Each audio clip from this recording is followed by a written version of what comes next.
దివ్యవాణి TV ప్రేక్షకులందరికీ యేసు నామములో శుభాలు తెలియజేస్తూ దివ్యవాక్కు కార్యక్రమానికి మిమ్మల్ని అందరినీ ప్రేమతో ఆహ్వానిస్తూ ఉన్నాము.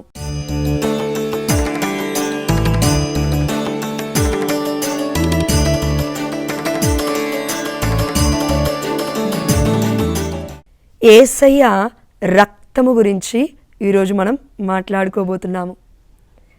ఆదికాండము 9వ అధ్యాయము 4వ వచనం ఇలా సెలవిస్తుంది, నెత్తురులో ప్రాణం ఉంటుంది అని. మనము పరిశుద్ధమైన గ్రంథంలో ఆదికాండంలో కయీను హేబేలుని చంపినప్పుడు రక్తం ఏం చేసిందండి? మొరపెట్టిందంట. హేబేలు రక్తము నిరపరాధి రక్తము, ఇదిగో దేవుడికి ఇష్టంగా బ్రతికాడు, దేవుడిని ఇదిగో ప్లీజ్ చేస్తూ బ్రతికాడు కాబట్టే దేవుడికి తనిచ్చిన బలి ఎంతో సువాసన భరితంగా గాయకొన్నాడు. ఆ సమయం తర్వాత అసూయపడ్డ కయీను హేబేలుని చంపేశాడు. ఇప్పుడు హేబేలు రక్తం ఏం చేస్తుందంటే మొరపెడుతూ ఉంది. ఏమని? ఇదిగో నా అన్న చంపేశాడు, నన్ను శపించమని మొరపెడుతూ ఉంది. కాబట్టి దేవుడు ఏం చేస్తున్నాడు? ఇదిగో కయీను, నీవు నీ తమ్ముడు అయిన హేబేలును చంపేశావు, అతని రక్తము నేల నుండి నన్ను మొరపెడుతుంది, కావున ఇదిగో నీవు దేశ దిమ్మరవై తిరుగుతావు అని. కరెక్ట్గా వాక్యాలు ధ్యానిస్తే అండి ఎన్నో ప్రదేశాలు తిరిగాడు కయీను. అయితే తనకి ఎదురుపడ్డ వాళ్ళు కూడా చంపేస్తారు అనే భయంతో బ్రతుకుతున్నాడు. క్షణం క్షణం కూడా భయమే. అలాంటి హేబేలు యొక్క రక్తమే మొరపెడితే దేవుడు కయీనుని శిక్షించినప్పుడు, శపించినప్పుడు, మరి ప్రపంచ మానవాళంతటికీ కూడా ఒక పాప విమోచకుడిగా మన యేసయ్య రక్తము, ఇదిగో నా బిడ్డని మన్నించు, నా బిడ్డను క్షమించు అని ఆ దేవాతి దేవుణ్ణి రోజూ మొరపెడుతూనే ఉంది. కాబట్టి కల్వరిలో చనిపోయిన మన యేసయ్య రక్తము ప్రపంచ మానవాళంతటి కొరకు చిందించిన రక్తము. కనీసం హేబేలుకైనా జన్మపాపం ఉందేమో, ఆదాము ఏవ నుంచి వచ్చారు కాబట్టి, కానీ యేసయ్య వచ్చింది మరియ తల్లి గర్భము నుండి, ఎన్నుకోబడిన పవిత్రమైన గర్భము నుండి. కాబట్టే జన్మపాపము లేక ఉద్భవించిన రాజ్ఞి అని మనం మరియ తల్లిని అంటున్నాము. అదేవిధంగా యేసయ్య రక్తము నిష్కల్మషమైనది అని అంటూ ఉన్నాము. మామూలుగా మనం ఒక పాట విని ఉన్నామండి, యేసు రక్తము రక్తము రక్తము, యేసు రక్తము రక్తము రక్తము, అమూల్యమైన రక్తము నిష్కలంకమైన రక్తము. చూడండి, యేసయ్య రక్తము నిష్కల్మషమైనది. మన కన్నతనైన కథోలిక శ్రీసభ మరి ప్రపంచవ్యాప్తంగా కొనియాడుతున్న ఇంకో పండుగ ఏంటి?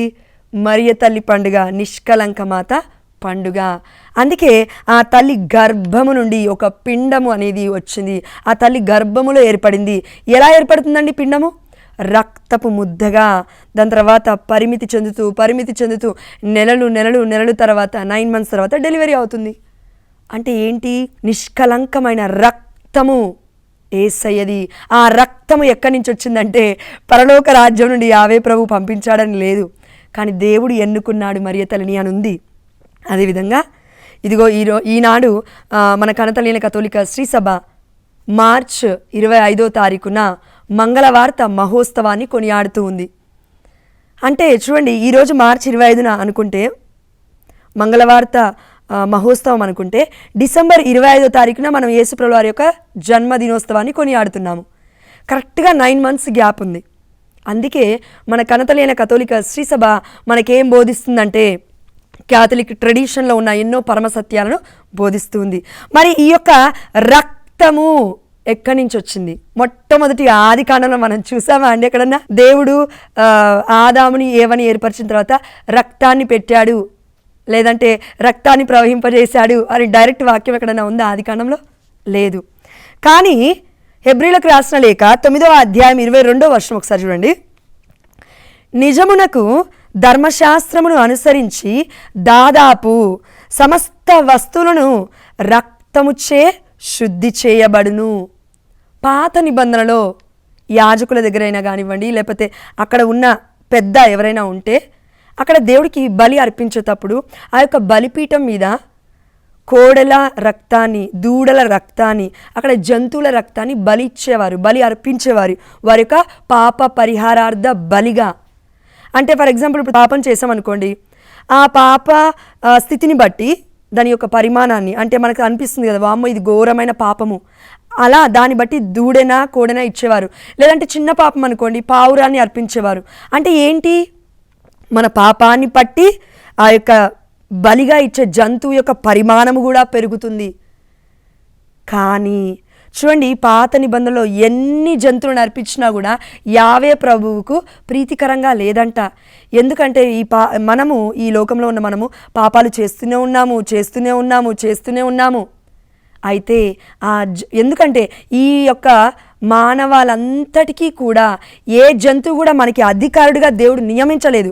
కానీ ఇదిగో ఈ భూ ప్రపంచంలో సృష్టించిన ప్రతి జంతువుని, ప్రాణిని కూడా దానికి అధికారుడిగా దేవుడు మనుషుని చేసినాడు. కాబట్టి మనము క్షమింపబడాలంటే ఒక జంతువుని బలిస్తే ఆ పాపం పోదు అని చెప్తున్నాడు దేవుడు. అందుకే రక్తము చిందక పాప క్షమాపణ లభింపదు.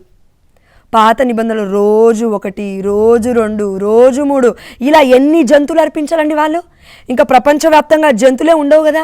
ఒక సమయం వస్తే మరి ఒక పాపం చేస్తేనే ఇన్నంటే, 600 పాపాలు చేస్తేనే 600 పశువులు అంటే, 600 జంతువులు అంటే, 1000 పాపాలు చేస్తే 1000 జంతువులు అంటే 1,00,000 పాపాలు చేస్తున్నాం. మరి ఈ రోజుల్లో మనం అతిక్రమాలు ఘోరంగా మించిపోతున్నాయి, పాపానికంటే ఘోరముగా. మరి ఎన్ని బలులను మనం అర్పించాలి? మనకి భారముగా ఉంది ఈ బలి అర్పించడం కూడా. అందుకే దేవుడు ఒకే బలి, శాశ్వతమైన బలి అర్పిస్తూ ఉన్నాడు. తన ఏకైక కుమారుణ్ణి, అద్వితీయ కుమారుణ్ణి. యోహాను సువార్త 3వ అధ్యాయం 16వ వచనంలో మనం చూస్తూ ఉన్నాము. దేవుడు ఈ లోకాన్ని ఎంతో ప్రేమించెను, తన ఏకైక కుమారుణ్ణి ఈ లోకానికి బలిగా పంపిస్తున్నాడు, రక్షించమని పంపిస్తున్నాడు, నువ్వు బలైపోయా అని పంపిస్తున్నాడు. ఇష్టమైన బిడ్డని ఎవరైనా మనం బలిస్తామా అండి? ఇవ్వము. అందుకే ఆదికాండంలో 12వ అధ్యాయంలో అబ్రహాముని పిలిచిన దేవుడు ఈసాకును బలియమన్నాడు. అంటే అక్కడ చంపేమని అర్థం కాదండి, పరీక్ష. అంటే మనకి దేనికి సాదృశ్యంగా ఉంది? ఇదిగో అబ్రహాము అనేక జాతులకు తండ్రి, విశ్వాసులకు తండ్రి, యావే తండ్రి. ఇదిగో మన ప్రపంచ మానవాళంతటికి ముల్లోకాలకి తండ్రి. అక్కడ ఈసాకుని చూసాము అబ్రహాము కుమారుడిగా, ఇక్కడ యావే ప్రభుకి కుమారుడిగా యేసయ్యను మనం చూస్తున్నాము. అందుకే మనం యేసయ్య రక్షకుడు, దేవుడు అని అంటే ఇప్పుడు పేరు ఏమని చెప్తున్నాం మనం? యేసయ్య అని అంటున్నాం. అందుకే యేసు రక్తములో మనకి రక్షణ ఉంది, ఈ ప్రోక్షణలో మనకి పరిశుద్ధత వస్తుంది అనే పరమ సత్యాన్ని మన కన్నతల్లి కథోలిక శ్రీ సభ ప్రకటిస్తూ ఉంది. అయితే ఈ యేసు రక్తము కంటే ముందు రక్తము అనే వాక్యాన్ని మనం తీసుకుంటే ఆదికాండము 2వ అధ్యాయం 7వ వచనం దగ్గరికి వద్దాం. ఎందుకంటే రక్తం గురించి ఎక్కడ చెప్పబడింది? నేను భూమిని చేశాను, ఆకాశాన్ని చేశాను, వెలుగును సృష్టించాను, ఒక్క మాట చేతనే అన్నీ ఏర్పడ్డాయి, 6 రోజులలో అన్నీ చేశాను, 7వ రోజున విశ్రాంతి తీసుకున్నాను అని అన్న ప్రభువు, యావే ప్రభువు ఎక్కడా కూడా రక్తాన్ని చేశాను అని మాత్రం లేదు. అయితే మరి ఎలా ఏర్పడిందో చూద్దాం. ఆదికాండము 2వ అధ్యాయం 7వ వచనము. అప్పుడు దేవుడైన యావే నేల మట్టిని కొంత తీసుకొని దాని నుండి మానవుని చేసెను. దేవుడు క్లియర్గా చెప్తున్నాడు, నేను మట్టిని తీసుకున్నాను, ఆ మట్టి నుండి మానవుని చేశాను అని. దాని తర్వాత అతని ముక్కు రంధ్రములలో ప్రాణవాయువును ఊదెను. ఎవరు ఊదారు? దేవుడు ఊదారు. ఎవరి ముక్కు రంధ్రములో? నిర్జీవముగా డెడ్ బాడీ లాగా పడిన ఆ యొక్క మట్టి ముద్దనికి దేవుడు ఒక రూపాన్ని ఇచ్చిన తర్వాత ఇప్పుడు ముక్కు రంధ్రంలో తన శ్వాసని ఊదుతున్నాడు, అంటే పరిశుద్ధాత్మని ఊదుతున్నాడు. అందుకే మానవుడు జీవము గలవాడయ్యను. చూడండి, జీవం అంటే నిర్జీవంగా ఉన్న బాడీ జీవవంతుడిగా అయ్యింది అంటే అందులో ఒక ఆత్మ అనేది దేవుడు ఊదాడు. ఆ ఆత్మ పేరే పరిశుద్ధాత్మ. ఇంతకుముందుకు మనం ఎన్నోసార్లు అనుకున్నాం పరిశుద్ధాత్మ దేవుడు ఇదిగో పెంతెకోస్తు పండగ రోజున మనకి పరిశుద్ధాత్మ దేవుడు దిగి రావడమే కాదు, ఆదికాండం నుండి కూడా పరిశుద్ధాత్మ దేవుడు మనతో ఉన్నాడు, మనలోనే ఉన్నాడు. మనం భయపడాల్సిన అవసరం లేదు. అందుకే గలతీలకు రాసిన లేఖలో మీ నిగ్రహకి శక్తికి మించి మీరు శోధింపబడరు, దేవుడిచ్చాడు ఆ కృపణనుంది. అంటే ఆదికాండం నుండి ఆదాముకి ఎవరికి నిగ్రహ శక్తి ఉంది, కానీ నిగ్రహ శక్తిని వాళ్ళు ఎందుకు కోల్పోయారంటే శోధనలో పడ్డారు కాబట్టి. పరీక్షని తట్టుకోలేకపోయారు కాబట్టి ఆ పరీక్షని తట్టుకోవడానికి కూడా దేవుడు సాతాను ఉన్నప్పటికీ కూడా ఈ లోకాన్ని ఏలుతున్నప్పటికీ కూడా పరిశుద్ధాత్మ శక్తితో వారిని నడిపించడానికి ఈ ఆత్మని ఇచ్చాడు. ఈ ఆత్మ పేరేంటి? జీవాత్మ, పరిశుద్ధాత్మ, యావే ఆత్మ. కొత్త నిబంధనకు వస్తే యేసయ్య ఆత్మ, ఇదే పరిశుద్ధాత్మ. రెండంతల అభిషేకం అంటాము, రెండంతల ఆత్మ శక్తి అంటాము. ఏలియాని అడుగుతున్న ఎలీషా ఏ ఆత్మను పొందుకున్నాడు? Double portion of the Holy Spirit. అందుకే ఈ ఆత్మకి మనల్ని ఏలే శక్తి ఉంది. మరి ఇందులో రక్తం ఎక్కడుందండి అని ఆలోచిస్తున్నారా? ఎహెజ్కేలు గ్రంథము 37వ అధ్యాయం ఒకసారి చదువుదాం. ఎహెజ్కేలు గ్రంథము 37వ అధ్యాయము మామూలుగా 1 నుండి 10 వచనాలు మీరు చదవండి, చాలా టైం తీసుకొని, అప్పుడు ఈజీగా అర్థమవుతుంది. ఇక్కడ నేను షార్ట్కట్గా చెప్పడానికి ప్రయత్నిస్తాను. 5వ వచనం నుండి. ఇక్కడ సందర్భము ఎహెజ్కేలు ప్రవక్తని దేవుడు తన ఆత్మచేత తీసుకువెళ్ళి ఎండిన ఎముకలు ఉన్న ఒక లోయలో నిలబెడుతూ ఉన్నాడు. అక్కడ ఇలా చెప్తూ ఉన్నాడు, ఆయన నాతో అంటే దేవుడు ఎహెజ్కేలు ప్రవక్తతో ఇలా అంటున్నాడు, నీవి అస్థికలకు ప్రవచనము చెప్పుము, ఎండిన ఎముకలతో మీరు ప్రభు పలుకులు ఆలింపుడని చెప్పుము. 5వ వచనం చూడండి. ప్రభువుడైన నేను వీనితో ఇట్లు చెప్పుచున్నాను, నేను మీలోనికి ఊపిరిని పంపుదును, మీరు మరలా జీవింతురు. ఆమేన్, హల్లెలూయా. 5వ వచనం క్లియర్గా చెప్తుందండి, నేను మీలోకి ఊపిరిని పంపుదును, మీరు మరలా జీవింతురు. జీవవంతుల లెక్కలో మనం ఉన్నామంటే, ఇప్పుడు నేను జీవవంతులుగా ఉన్నానంటే నా హార్ట్ బీట్ కరెక్ట్గా పనిచేస్తుంది. అంటే ఆ హార్ట్ బీట్ నుంచి, ఆ యొక్క గుండె నుంచి రక్త ప్రసరణ అనేది జరుగుతుంది, సర్క్యులేషన్ అవుతుంది బాడీకి మొత్తము కూడా. ఒకవేళ ఏదైనా బాడీ పార్ట్కి రక్త ప్రసరణ లేకపోతే ఏమవుతుందండి? చచ్చుబడిపోతుంది. అంటే ప్యారలైజ్ అంటాం కదండి. ఎస్, రక్త ప్రసరణ కరెక్ట్గా ఉండాలి. అయితే దేవుడు ఏమంటున్నాడంటే, నేను నీకు చెప్తున్నాను, వీటిలోకి ఊపిరిని పంపుతాను నేను, వీళ్ళు మరలా జీవిస్తారు. ఎవరు? ఎండిన ఎముకలు. ఫర్ ఎగ్జాంపుల్ మనం చనిపోయానుకోండి, కొన్ని సంవత్సరాల తర్వాత ఈ యొక్క శరీరం మొత్తం మట్టిలో కలిసిపోతుంది, కానీ ఎముకలు కొన్ని రోజులు ఉంటాయంట. దాని తర్వాత అవి కూడా కనుమరుగైపోతాయి. అందుకే మన కనతలైన కథోలిక శ్రీసభలో పునీతులు చనిపోయినప్పుడు వారి యొక్క శరీరాన్ని భద్రపరుస్తుంటారు, లేదంటే వారి యొక్క ఎముకలను భద్రపరుస్తుంటారు. ఎందుకు? వారు మరణించినప్పటికీ జీవవంతులే అని చెప్పడానికి. దేవుడు అనలేదా కొత్త నిబంధనలో, నా బిడ్డలు మరణించినా జీవవంతులే అంటే ఏంటి? ఇదిగో దేవుడి యొక్క వాక్యం సెలవిస్తుంది ఇక్కడ, వాళ్ళు మరలా జన్మిస్తారు. ఎలా జీవిస్తారు అంటే 6వ వచనము, నేను మీకు నరములను కండరములను వసగి మీపై చర్మమును పొదుగుదును, మీకు ఊపిరిని వసగి మీరు మరలా బ్రతుకునట్లు నేను చేయుదును. చూడండి, దేవుడు ఏమంటున్నా అంటే ఇక్కడ, నేను చర్మాన్ని పొదుగుతాను, మీకు ఇస్తాను. అదేవిధంగా దానికంటే ముందు మీకు నరాలని నేను ఏర్పరుస్తాను, కండరాలని ఇస్తాను. అన్ని అవయవాలు ఇచ్చిన తర్వాత ఇప్పుడు నేనేం చేస్తానంటే డైరెక్ట్గా రక్తాన్ని ఊదుతాను అనలేదు దేవుడు. ఇదిగో నా ఊపిరిని మీలోకి ఊదుతాను. ఇప్పుడు ఏమవుతుంది? జీవిస్తారు. ఈ లోకంలో జీవం అంటే ఇప్పుడు మనం బ్రతికి ఉండడం. అంటే దేవుడు ఊపిరిని ఊదగానే రక్త ప్రసరణ స్టార్ట్ అయింది. ఎక్కడెక్కడ ఎముకలు అవన్నీ సెట్ అయిపోతున్నాయి, నరాలు పనిచేస్తున్నాయి, కండరాలు కదులుతున్నాయి. ప్రతి నరము కూడా దేవుడు చెప్పిన రీతిగానే పనిచేస్తూ ఉంది.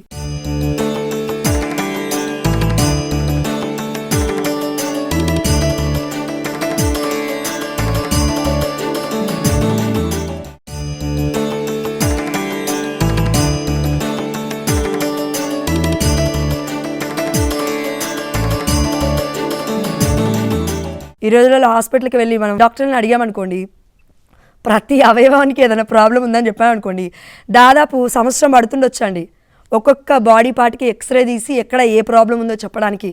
కానీ దేవుడికి అదంతా అవసరం లేదు. ఒకే క్షణములో, ఒకే నిమిషములో అన్నీ చేసేసాడు. దాని తర్వాత ఊపిరి ఊదుతున్నాడు, అంతే, సింపుల్. రక్త ప్రసరణ స్టార్ట్ అవుతుంది, ఆ యొక్క గుండె నుండి ప్రసరణ కూడా స్టార్ట్ అవుతుంది, రక్తము మొత్తం అవయవ భాగాలకి వెళ్తుంది. ఇప్పుడు మనం అందరం జీవవంతులుగా జీవిస్తున్నాం. ఇప్పుడు చెప్పండి, దేవుడి యొక్క వాక్యం సెలవిస్తుంది, ఇదిగో నేను వైద్యులకే పరమ వైద్యుణ్ణి అని. ఇప్పుడు ప్రతి చిన్నదానికి వైద్యుల దగ్గరికి పరిగెట్టొద్దు అని చెప్పట్లేనండి, కానీ జీవవంతుడైన మన తండ్రిపై మనం ఆధారపడాలి అని దేవుడు గుర్తు చేస్తూ ఉన్నాడు. ఈ రక్తము ఎక్కడి నుంచి వచ్చింది అంటే అర్థమైందా అండి? ఆత్మస్వరూపుడు మనలోకి రాగానే రక్త ప్రసరణ స్టార్ట్ అయింది. మనం అందరం జీవవంతులుగా ఉన్నాము. ఒకవేళ ఇప్పుడు నేను ఉన్నాను అనుకోండి, నేను చనిపోతే బాడీ ఇక్కడ పడిపోతుంది ఆటోమేటిక్గా. ఆత్మ మాత్రం దేవుడి దగ్గరికి వెళ్ళాలా లేదంటే నరకలోకానికి వెళ్ళాలని దేవుడు డిసైడ్ చేస్తాడు మన ప్రవర్తనను బట్టి. అంటే ఏమవుతుంది, ఇదిగో శరీరం నిష్ప్రయోజనమైనది కానీ ఆత్మ శక్తివంతమైనది అని వాక్యం అందుకే సెలవిస్తుంది. అందుకే మనము శరీరాన్ని ధరించినంత మాత్రాన శరీర ఏచ్ఛలతో మనం ప్రయాణించకూడదు ఈ లోకంలో. దేవుడు అంటున్నాడు, మీ యొక్క శరీర వాంఛల చేత వ్యామోహముల చేత మీరు అడుగుతున్నారు కాబట్టి అడిగిన దాన్ని పొందుకోలేకపోతున్నారు అని యాకోబు రాసిన లేఖ 4వ అధ్యాయంలో మనం చూసినాము. మరి ఎలాంటి నడిచేది ఈ లోకంలో? ఆత్మ ప్రేరణ చేత నడవబడాలి. ఆత్మ పరిశుద్ధాత్మ శక్తి చేత మన రోజు నింపబడాలి, దేవుణ్ణి అడగాలి అని దేవుడు కోరుకుంటున్నాడు. అందుకే అపోస్తుల కార్యంలో 1వ అధ్యాయం 8వ వచనంలో మనకు ఇలా సెలవిస్తూ ఉన్నాడు దేవుడు, పరిశుద్ధాత్మ మీ పైకి వచ్చినప్పుడు మీరు శక్తిని పొందుకుంటారు. ఆమేన్, హల్లెలూయా. ఏంటా శక్తి? బ్రతకడానికి శక్తి కావాలి. చచ్చిపోతున్నాం ఈ రోజులలో చాలామంది. మనం నిరాశలో, నిస్పృహలో, బాధలలో, దుఃఖములో, కన్నీటిలో, భర్త ఏదో అన్నాడని, బిడ్డలు ఏదో తిరగబడ్డారని, అత్తమామలు ఇంకేదో అన్నారని, నిందలు మోపుతున్నారని, అవమానాలకి గురవుతున్నామని క్షణము కూడా చచ్చిపోతున్నాము. ఈ చావు ఎక్కడి వరకు తీసుకెళ్తుందంటే శారీరకంగానే కాదండి, ఆధ్యాత్మికంగా కూడా చచ్చిపోతున్నాం. ఎలా? కండరాలు, నరాలు, ప్రతి నర్వ్ కూడా కుళ్ళి కృషించిపోతుంది. అందుకే డాక్టర్స్ ఒక మాట అంటారు, నువ్వు ఒక గంట సేపు బాధపడితే, ఒక గంట సేపు కృంగిపోతే, డిప్రెస్ అవుతే 6 నెలల బలము దిగిపోతుందంట. మనకి పోషణ ఏదైతే ఆహారం ఇచ్చామో మన శరీరానికి 6 నెలల బలం మొత్తం పోతుందంట అండి 5 నిమిషాలు టెన్షన్ పడితే. ఇప్పుడు చూడండి, మరి మన జీవితంలో ఈ 100 సంవత్సరాల జీవితం బ్రతికితే, 60 ఏళ్ళు బ్రతికితే ఎన్ని గంటలు మరి మనం భయపడుతున్నాము, బెంబెల్లెత్తిపోతున్నాము, భయాందోళనకి గురవుతున్నాము, టెన్షన్ పడుతున్నాము, ఒక్కొక్కసారి చచ్చిపోవాలనే ఆలోచనలు కూడా మనకి ఆ యొక్క సాతానుతో పీడింపబడుతున్నాము. అందుకే మనకి ఒక్కొక్కసారి ఎందుకు ఆత్మశక్తివంతమైనప్పటికీ ఆత్మ కూడా నిర్జీవమైపోతుందంటే పాపాల ద్వారా. ఆత్మ ఫలించట్లేదు, ప్రార్థన లేదు. ఆత్మ ఫలించట్లేదు ఎందుకంటే వాక్యం లేదు. ఆత్మ ఫలించట్లేదు ఎందుకంటే క్రీస్తుని మనం లోకొనట్లేము. యేసయ్య రక్త శరీరాలను మనము భోజ్యముగా భుజించట్లేదు, పానము చేయట్లేదు. అందుకే ఆత్మకి ఆహారం ఎక్కడిది? దేవుడు అంటున్నాడు, ఇప్పుడు మీలోనే నేను ఉన్నాను, ఆత్మ కాదు ఇప్పుడు మనలో ఉంది. కనతలైన కథోలిక శ్రీసభ చెప్తుంది, దివ్య సప్రసాద నాదుడి ద్వారా దేవుడి శరీర రక్తమే మనలోకి వచ్చి మనలో ఐక్యమవుతున్నాడు. దేవుడు మనతో కాదు, మనలో ఉన్నాడు. అందుకే దేవుడు అంటున్నాడు, ఎందుకు మీరు భయపడుతున్నారు? మీలో ప్రసరిస్తున్న రక్తము, శరీరము, దేహము అన్నీ కూడా నావే, నేను ఇచ్చిందే. ఎందుకండి ఇంకా మనకి భయము? ఏది కూడా మనది కాదు, దేవుడే ఇచ్చాడు అన్నీ కూడా. సైంటిఫికల్గా కూడా అండి, ఇప్పటి వరకు మీరు చూస్తే ఒకసారి గూగుల్లో కొట్టి చూడండి, ఇప్పటివరకు రక్తాన్ని కనుక్కోలేదు ఏ డాక్టర్ కూడా. ఎందుకు? అది ఇంపాసిబుల్. అది ఏదో కొన్ని ప్లేట్లెట్స్ లాంటివి ఏంటివో కనుక్కుంటున్నారంట, లేదంటే నర్వ్స్లో ఎలాంటి వైట్ బ్లడ్ సెల్స్ లేకపోతే రెడ్ ఇవి ఉంటాయి కదండి, తెల్ల రక్త కణాలు, ఎర్ర రక్త కణాలు, వాటి గురించి తెలుసుకోవడం సరిపోయింది డాక్టర్లందరికీ. కానీ దేవుడు చూడండి ఎంత గొప్పోడో, చాలా శక్తివంతుడు, సర్వశక్తివంతుడు, ఎల్ షడ్డాయ్ అని మన తండ్రికి పేరు. ఇదిగో ఆదాముని చేసిన దేవుడు ఏమని ఏం చేస్తున్నాడు? ప్రక్కటి ఎముక నుంచి చేస్తున్నాడు. చూడండి, ఎముక నుంచి చేస్తున్నాడు, ఆపరేషన్ చేస్తున్నాడు. ఏ ఇంజెక్షన్స్ లేవు. నీకు నాకు ఈ రోజుల్లో ఎన్ని బాధలు వచ్చినా, ఏది వచ్చినా వెళ్ళాలి, హాస్పిటల్లో వెళ్ళాలి, బెడ్ ఒకటి ఇస్తారు, పడుకోవాలి, ఖతం అయిపోయింది ఆపరేషన్స్. ఎక్కడ వరకు ఉంది మన విశ్వాసం ఈనాడు? రక్తమే దేవుడిచ్చాడు. రక్తం ద్వారానే కదా నీ రోగాలు, రక్తంలోనే అండి రోగాలు స్టార్ట్ అయ్యేది. అందుకే ఫస్ట్ మన హాస్పిటల్కి వెళ్ళగానే బ్లడ్ శాంపిల్ ఇవ్వండి అంటారు, లేదంటే ఎక్స్రేలు తీయండి అంటారు ఎముకలకి. ఈ రెండింటిని దేవుడు హైట్ చేస్తున్నాడు. కానీ హెజ్కేలు గ్రంథం 37వ అధ్యాయంలో చెప్తూ ఉన్నాడు, నేనే మీకు జీవాన్ని ఇస్తున్నాను, ఈ ఊపిరే మీకు రక్తాన్ని అన్నిటినీ సమకూర్చింది. సింపుల్ అయిపోయింది కదండి. ఎస్. అయితే 9వ వచనం ఒకసారి చదువుతాను చూడండి. ప్రభు నాతో, హెజ్కేలు ప్రవక్తతో, నరపుత్రుడా నీవు ఊపిరికి ప్రవచనము చెప్పుము, ఎందుకంటే నిర్జీవముగా ఉన్నారు నా ప్రజలు, ఇజ్రాయెల్ ప్రజలు. ఎముకలతో బ్రతుకుతున్నారు, చచ్చి పడిపోయినట్లుగా బ్రతుకుతున్నారు నిరాశ నిస్పృహలో. ఇప్పుడు నువ్వు వారికి ఏం చెప్తావంటే ప్రవచనము చెప్పు. ఏమని చెప్తావంటే ఊపిరికి చెప్పు. ఏమని చెప్తావంటే ఊపిరితో ప్రవచన పూర్వకముగా ఇట్లు చెప్పుము. అదేంటి ఊపిరితో మళ్ళీ చెప్పమంటున్నాడు దేవుడు? ఊపిరి అంటేనే ఆల్రెడీ బ్రతికున్నామని అర్థము. మళ్ళీ ఊపిరితో ప్రవచనం చెప్పడం ఏంటి? చచ్చిపోతున్నాము, బ్రతికే ఉన్నాము, కానీ నిరాశ నిస్పృహలకు కృషించి ఒక చిన్న పురుగు మన కాళ్ళ కింద పడితే మనం తొక్కగానే ఎలా చచ్చిపోతుందండి? ఒకవేళ నలిపామనుకోండి, ఎంత మరణవేదనకి అది గురి అవుతుంది. అలాంటి మరణ వేదనలో ఉన్నామంట మన కుటుంబాలు. ఎందుకు? ఇటు భర్త, ఇటు భార్య, అటు బిడ్డలు, ఇంకెటో వైపు బిడ్డలు, హోప్ ఆఫ్ పిలిగ్రిమ్స్ ఏం చెప్తుందంటే 4 దిక్కులు ఉన్న వాళ్ళందరూ దేవుళ్ళు ఐక్యం అవ్వండి అని చెప్తుంది. బట్ మనం ఏం చేస్తున్నామంటే బిడ్డలందరూ, కుటుంబ సభ్యులందరూ 4 దిక్కులకు వెళ్ళిపోతున్నారు. నా జీవితం నాదే, నీకేం అధికారం ఉందని. అంటే దేవుడు అంటున్నాడు, మీ అందరికీ ఎవరి మీద ఎవరికి అధికారం లేదు, కానీ ఊపిరినిచ్చింది నేను, శరీరాన్ని ఇచ్చింది నేను, దేహాన్ని ఇచ్చింది నేను, నీకు ఇదిగో రక్త ప్రసరణ ఇస్తుంది నేను, నీ యొక్క శరీరంలో ఉన్న ప్రతి అణువుని కూడా సృష్టించింది నేను. కాబట్టి ఇదిగో హెచ్కేలు, నీవు ఊపిరికి ప్రవచనం చెప్పు అంటున్నాడు దేవుడు. ఏమని చెప్తున్నాడంటే చూడండి, ప్రభువు వాక్ ఇది. ఏ వాక్ అంట? ఊపిరి, నీవు 4 దిక్కుల నుండి విచ్చేసి హతులైన వీరిలో ప్రవేశించి వీరిని బ్రతికింపుము. ఆమేన్, హల్లెలూయా. ఇప్పటి వరకు మనలో పరిశుద్ధాత్మ దేవుడు ఉన్నాడని మనకు తెలుసు కదండి. ఎస్, ఊపిరి అంటే అది. మరి double portion of the Holy Spirit ఏంది? ఆనాడు ఎలీషా ఎలియాని అడుగుతున్నాడు, అయ్యా నువ్వు వెళ్ళిపోతున్నావు కదా, అడగమన్నావు కదా, నేను అడుగుతున్నాను, నాకు నీ శక్తిలో 2 అంతల శక్తి కావాలన్నాడు. ఆ శక్తి మనం ఎక్కడ చూసామండి? యేసయ్య వచ్చాడు ఈ లోకానికి. వచ్చేయమంటున్నాడంటే, నేను వెళ్ళిపోతున్నాను, నా ఆత్మ ఇదిగో నేను వెళ్ళిపోతున్నాను, నేను మరలా తిరిగి మీ వద్దకు వత్తును.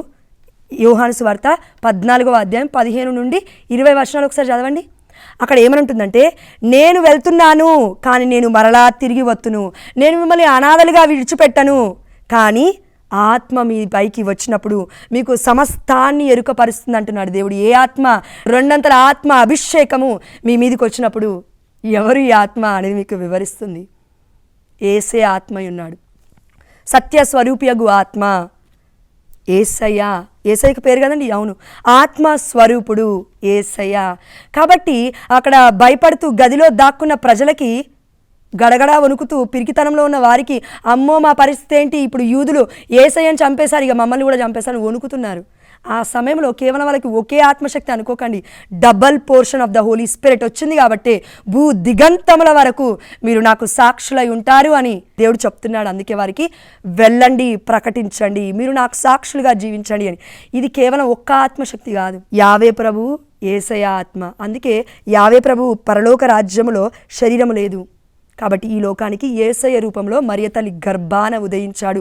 ఆ ఆత్మతో 2 ఆత్మలు ఇదిగో కలుసుకొని ఒకే ఆత్మ అది. ఇప్పుడు ఆ ఆత్మ పెంతకోస్తు పండుగ రోజున ఇదిగో ఆ యొక్క అపోస్తుల మీదకి దిగి వచ్చింది. కాబట్టి పరిశుద్ధాత్మ శక్తితో వారు నింపబడ్డారు.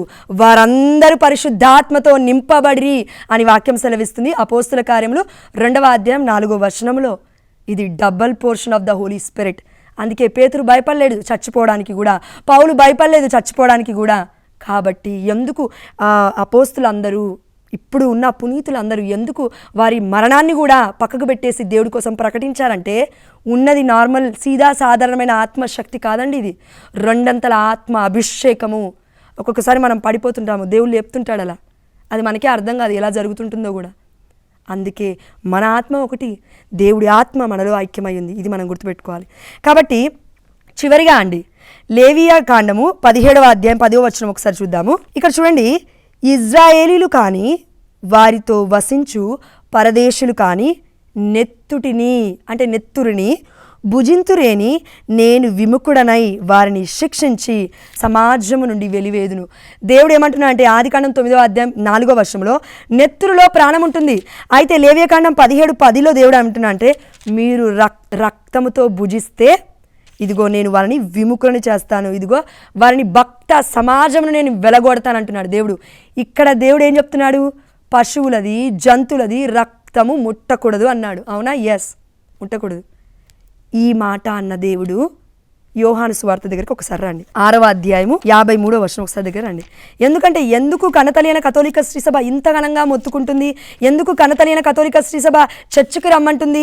మనల్ని అందరం చచ్చిపోకుండా ఇదిగో మన ఊపిరిని బ్రతికించడానికి, మన ఊపిరితో ఇదిగో చెప్తూ ఉన్నారు, ఊపిరి నువ్వు ప్రాణాన్ని పోసుకో మరలా అని ఎందుకు చెప్తున్నారు అని అంటే, ఆ ఊపిరి పేరే యేసయ్య. ఎక్కడుంది ఈ వాక్యం చూద్దాం. యోహాను సువార్త 6వ అధ్యాయం 53వ వచనము. లేవియా కాండంలో దేవుడు రక్తాన్ని ముట్టొద్దన్నాడు, ముడితే నేను ఈ యొక్క సమాజం నుండి మిమ్మల్ని వెలివేస్తా అన్నాడు.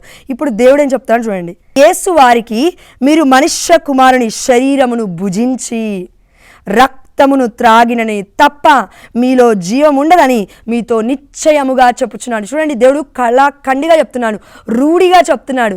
ఎంతమంది వచ్చినా కూడా డినామినేషన్స్ నుంచి ఇది అబద్ధం అని చెప్పినా కూడా మీరు నమ్మొద్దు. సత్యమైన కథోలిక శ్రీసభ మనకేం చెప్తుందంటే పరమ సత్యాన్ని, ఇదిగో నా శరీరాన్ని మీరు భుజించండి, నా రక్తాన్ని మీరు పానము చేయమని నేను నిశ్చయముగా చెప్తున్నాను. ఎందుకంటే ఇది మీకు ఊపిరితో సమానము.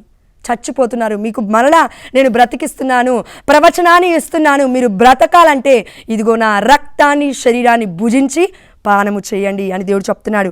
అదేవిధంగా 54వ వచనము, నా శరీరమును భుజించి నా రక్తమును పానము చేయువాడు నిత్య జీవము పొందును. నిత్య జీవితం పొందాలంటే ఏదో కాదండి, అద్భుతాలు కాదు మనం చేయాల్సింది, అద్భుతమైన ఆశ్చర్యకరుడైన ఆ యేసయ్యని మెస్సయ్యని మనలోకి ఆహ్వానించడమే మనం చేయాల్సిన గొప్ప పని. దేవుడే ఆటోమేటిక్గా అన్ని అద్భుతాలు చేస్తాడు. లోపలికి వెళ్ళిన తర్వాత ఖాళీ కూర్చుంటాడా దేవుడు? రక్తములోనే కలిసిపోతుంటే, అద్భుతాలు జరగకపోతే, ఆరోగ్యం రాకపోతే ఇంకేమొస్తుంది? కానీ విశ్వాసాన్ని మనం పెంపొందించుకుంటూ విశ్వాసముతో మనం లోకొనాలి అని దేవుడు చెప్తున్నాడు. నేను అంతిమ దినమున వానిని లేపుదును. ఆమేన్, హల్లెలూయా. కదండి, దేవుడు ఎంత క్లియర్గా చెప్తున్నాడు, నా రక్తములో ప్రాణం ఉంది. కాబట్టి ఈ రక్తాన్ని మీరు పొందుకోండి, ఈ జీవాన్ని, ఈ శరీరాన్ని మీరు పొందుకోండి. మీరు జీవవంతులుగా ఊపిరి పోసుకొని మళ్ళా జీవిస్తారు. రోజు చచ్చిపోతున్నప్పటికీ నేను మిమ్మల్ని జీవింపజేస్తాను అని దేవుడి యొక్క వాక్యం సెలవిస్తుంది. కాబట్టి హేబేలు రక్తము మొరపెడితే తన కయ్యూరుని దేవుడు దేశదిమ్మరిగా తిప్పాడు, శపించాడు. కానీ యేసయ్య రక్తం మొరపెడితే ప్రపంచ మానవాళంతటికి ఇప్పటికీ కూడా రక్షణ లేని వాళ్ళకు కూడా రక్షణ వస్తుందంటే యేసయ్య ఇప్పుడు వచ్చి చచ్చిపోయాడని కాదు దానికి అర్థం. దేవుడి యొక్క యేసయ్య యొక్క రక్తము మొరపెడుతుంది, విజ్ఞాపన చేస్తుంది యెహోవా తండ్రికి. అందుకే మనం అందరం కూడా ఇప్పుడు జీవవంతులుగా ఉన్నాం. ఈ యొక్క గొప్ప వాక్యాలను బట్టి దేవుడికి సమస్త ఘనత మహిమ ప్రభావములు చెల్లిస్తూ చిన్ని ప్రార్థన చేసుకొని ముగించుకుందాం. పరిశుద్ధుడా, ప్రేమగలిగిన తండ్రి, స్లీవ పైన ఉన్న రక్తము, యేసు రక్తము ఏ కోడలు ఏ ఒక్క జంతువులకి కూడా ఈ యోగ్యత లేదు తండ్రి. కానీ అంతకన్నా శ్రేష్టమైన మమ్మల్ని నువ్వు బ్రతికించడానికి ఈ లోకంలోకి మానవ రూపుడుగా, శరీర రూపధారుడిగా, మరియ తల్లి గర్భము, నిష్కలంకమైన మాత మధ్యవర్తిత్వము ద్వారా ఈ లోకానికి వచ్చి ఆ తల్లితో రక్తాన్ని పంచుకొని, శరీర అవయవ భాగాలు పంచుకొని, ప్రతి అవయవాన్ని కూడా నువ్వు పునర్నిర్మించుకొని తండ్రి ఈ లోకానికి వచ్చి మమ్మల్ని అందరినీ రక్షించడానికి నీ శరీరాన్నే ఒక గొప్ప బలిగా అర్పించిన తండ్రి, నీకు వేలాది వందనాలు చెల్లిస్తూ చూస్తున్న దివ్యవాణి టీవీ ప్రేక్షకులందరినీ మీ పరిశుద్ధమైన పాదసంలో పెడుతూ మమ్మల్ని మా కుటుంబాలను శాంతి సమాధానముతో దీవించి, 1 యోహాను 1:7 ప్రకారము యేసు రక్తము మనల్ని ప్రతి పాపం నుండి శుద్ధి చేయును. ఆమేన్, హల్లెలూయా. మా అందరికీ పాప విమోచన కలిగిస్తామని విశ్వసిస్తూ ఈ వాక్యముల ద్వారా, ఈ ఊపిరి ద్వారా మేము మరలా తిరిగి బ్రతికే కృపను మీ ప్రవచనపూర్వకమైన మీ ఆత్మ ద్వారా మా అందరికీ ఆ శక్తిని వాక్యం వింటున్నప్పుడే ఇచ్చారని విశ్వసిస్తూ యేసు అతి పరిశుద్ధమైన నామములో, ఉన్నతమైన నామములో, ఘనమైన నామములో మేము అడిగినవన్నీ పొందుకుంటూ అయా మేము పొందుకున్నామని విశ్వసిస్తున్నాము మా ప్రియ పరలోకపు తండ్రి. ఆమేన్, హల్లెలూయా.